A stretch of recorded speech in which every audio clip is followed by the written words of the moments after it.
ciel est bleu. Mais ça caille! Alors on commence avec l'idée du siècle, des fonctionnaires formés à la diversité.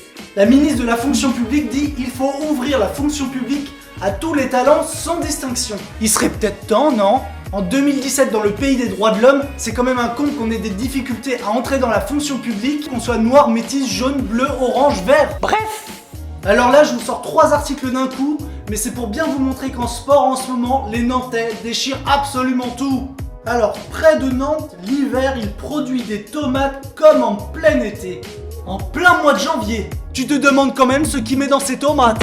Alors comment il fait? C'est quoi son secret? Il laisse simplement la lumière allumée de 2h du matin à 18h le soir. Il dit alors, grâce à ça, la tomate se croit en plein été. On a donc ici un très bon exemple de ce qu'il ne faut pas faire pour éviter ce putain de réchauffement climatique. Mais attention, ne lui jetons pas la pierre, car il dit, on a beau parler de saisonnalité, je l'ai bien prononcé, hein, les grandes surfaces nous demandent de la tomate toute l'année. Donc, c'est la faute des grandes surfaces. Mais si les grandes surfaces en demandent toute l'année, c'est que la demande reste constante. Et donc, c'est de notre faute à nous. Mais avant, le créneau de la contre-saison était monopolisé par le Maroc, la Belgique et les Pays-Bas, qui eux aussi faisaient un éclairage artificiel. Donc, au moins, maintenant, c'est du Made in France. L'agriculteur a banni les machines sur son exploitation. Et donc là, à l'inverse de l'article précédent, on a Alain qui nous dit « Je suis persuadé que l'éco-pâturage est la solution d'entretien pour tous les espaces en friche. C'est une question de respect de l'environnement, de patrimoine à transmettre. » C'est bien Alain. 23 cartes piratées.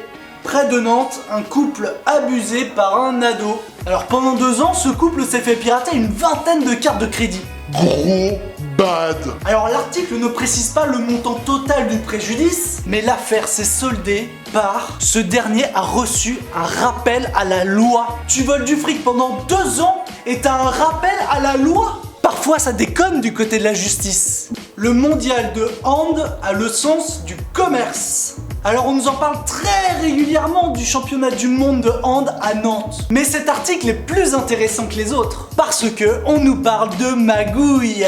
Alors Magouille c'est pas une personne, hein. Alors plus de 1100 € les 2 places pour le match France-Pologne, initialement vendu 80. Et c'est autorisé par le comité d'organisation qui prend sa com au passage. Le comité prend 20% de commission. Donc une place vendue 50 €, celui qui va l'acheter va payer 55 et celui qui va la vendre va toucher que 45. Et moi qui pensais naïvement que l'industrie du sport était honnête. Alors on nous dit que ce mondial de hand compte aussi pour que Paris obtienne les JO. Mais alors dans ce cas, aucun problème. Si c'est pour une bonne cause, cette start-up invite les industriels à consommer moins d'électricité. Oh bah non! Et nos tomates de janvier alors? Here we go! Je prends 10 secondes pour remercier toutes les personnes qui ont voté pour moi cette semaine, des gens à qui je n'ai pas parlé depuis des années qui m'ont soutenu. Merci beaucoup à tous. On se retrouve la semaine prochaine pour le dernier épisode. D'ici là, n'oubliez pas de voter et de partager la vidéo.